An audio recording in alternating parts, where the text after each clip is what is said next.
Hello students, welcome to Navankul Digi lessons. Today we are going to study in English class 11th chapter 8 Silk Road. Writer हैं Nick Middleton.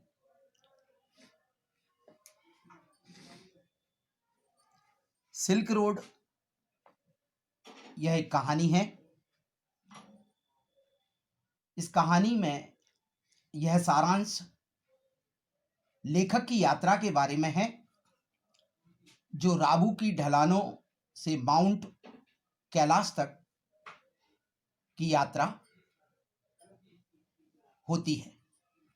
Kailash यह कोरा पूरा करना था. इस प्रकार यह हमें उनके द्वारा अनुभव की गई यात्रा का लेखा जोखा देता है. इसके अलावा यात्रा का मुख्य उद्देश्य ज़्यादातर धार्मिक था. हम देखते हैं कि लेखक माउंट कैलाश की यात्रा को पूरा करना चाहता है. इस प्रकार इस तीर्थ यात्रा को शुरू करने के लिए वह एक कठिन रास्ता चुनता है. इसके अलावा लेखक टसेटन को काम पर रखता है और डैनियल को उसका पीछा करने के लिए डैनियल के साथ एक परिचित के रूप में वह ले जाता है.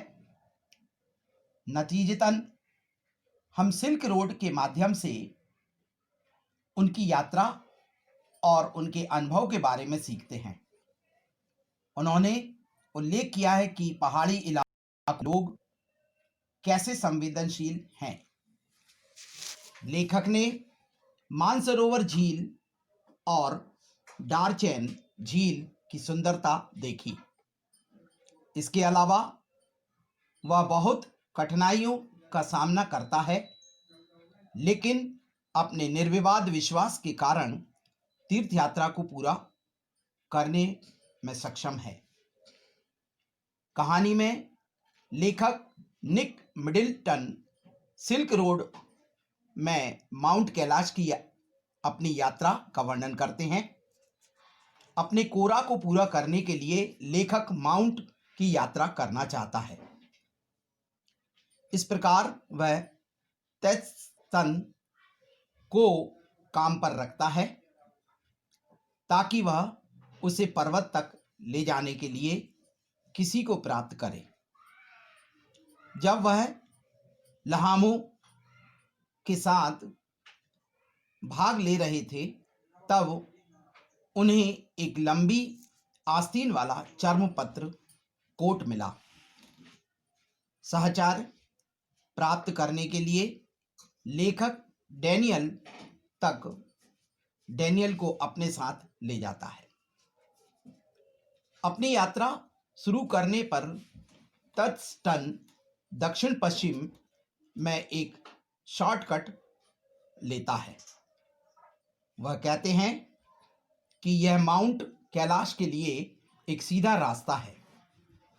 कैलाश अपने गंतव्य तक पहुंचने के लिए उन्हें उच्च पर्वतीय दर्रे को पार करना होगा. हालांकि टसेटन ने उन्हें आश्वासन दिया कि बर्फ की कमी के कारण ऐसा करना आसान होगा. अपने रास्ते पर वे छोटी संख्या में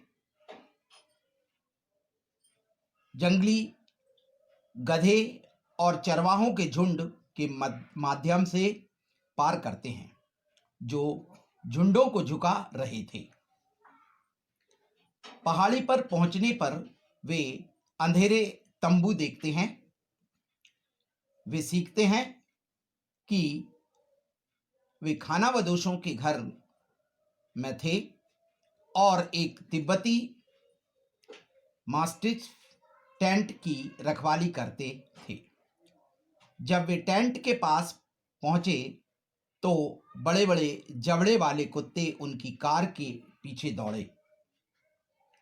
घाटी में प्रवेश करने पर वे बर्फ और बर्फ में ढके पहाड़ों और नदियों को देखते हैं। पहाड़ी पर सवारी तेज और उबड़-खाबड़ रास्ता होने के कारण वो आगे बढ़ते जाते हैं। जैसा कि वे उच्च स्तर पर पहुंच गए, लेखक कुछ वहां पर दबाव महसूस करता है और उन्होंने देखा कि वे समुद्र तल से 5210 मीटर ऊपर थे। बर्फ से भरी सड़कों की पहली बाधा को साफ करने के बाद वे और इसके बारे में विचार करते हैं और दबाव के कारण लेखक असहज महसूस करने लगता है। दोपहर के लगभग 2 बजे वे दोपहर के भोजन के लिए रुकते हैं। अंत में वे देर से दोपहर में एक छोटे शहर होर में पहुंचते हैं। लेखक ने होर में एक ब्रेक लिया और चाय पर बैठे स्थानीय कैफे में बैठकर उन्होंने चाय पी। इस दौरान टेक्सटन ने कार को ठीक किया और डैनियल लिहासा के लिए रवाना हो गया। लेखक को होर बहुत पसंद नहीं था। यात्रा को फिर से शुरू करने पर वे रात को दर्चन के एक गेस्ट हाउस में रुके हैं। हम देखते हैं कि ऊंचाई में बदलाव और सर्द मौसम के कारण वह किसी तरह से सर्दी जुकाम से पीड़ित है। वह एक तिब्बती चिकित्सक को देखने के लिए जाते हैं और 5 दिवसीय दवा का कोर्स वहाँ तिब्बती डॉक्टर से प्राप्त करते हैं। उसके बाद वह बेहतर महसूस करते हैं और दार्चेन में अपने प्रवास का आनंद लेते हैं, जहां वह एक अन्य तीर्थयात्री नोरबू से मिलता है।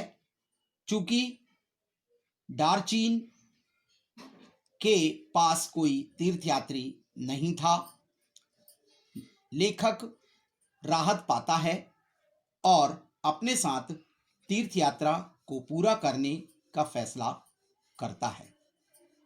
अंत में वे अपने सामान के लिए याक किराए पर लेते हैं और नोरबू मेज के पार गिरते और हंसते हुए छोड़ देते हैं।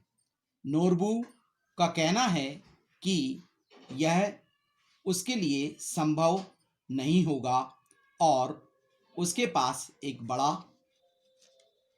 पेट भी था।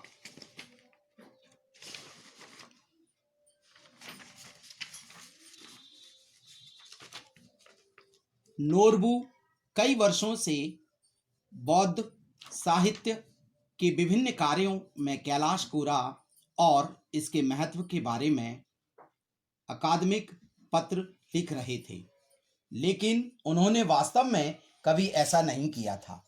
जब कथाकार ने उसे बताया कि क्या उसे दार्चन में लाया गया था, तो वह उत्साहित था और एक टीम के रूप में उसके साथ काम करना चाहता था। उन्होंने जल्दी महसूस किया कि नोरबू तीर्थयात्रा के लिए उनके समान बीमार थे। वह कथाकार को बताता है रहा कि वह कितना मोटा था और उसके लिए चलना कितना कठिन था। वह वास्तव में एक प्रैक्टिसिंग बौद्ध नहीं था, यह ज्ञात हो गया, लेकिन उसके पास उत्साह था और वह एक तिब्बती था। हालांकि पहले तो कथाकार ने सोचा था कि वह धार्मिक लोगों की संगति में ट्रैक बनाएगा, लेकिन फिर लगा कि नोरबू आदर्श साथी बन जाएगा। नोरबू ने सुझाव दिया कि वे सामान ले जाने के लिए कुछ याक किराए पर लेते हैं, क्योंकि उन्होंने कहा कि यह संभव नहीं था कि वह खुद को पहाड़ के चारों ओर घुमाएं, क्योंकि यह उनकी शैली नहीं थी और वैसे भी उनका पेट बहुत बड़ा था। Thank you student. ओके।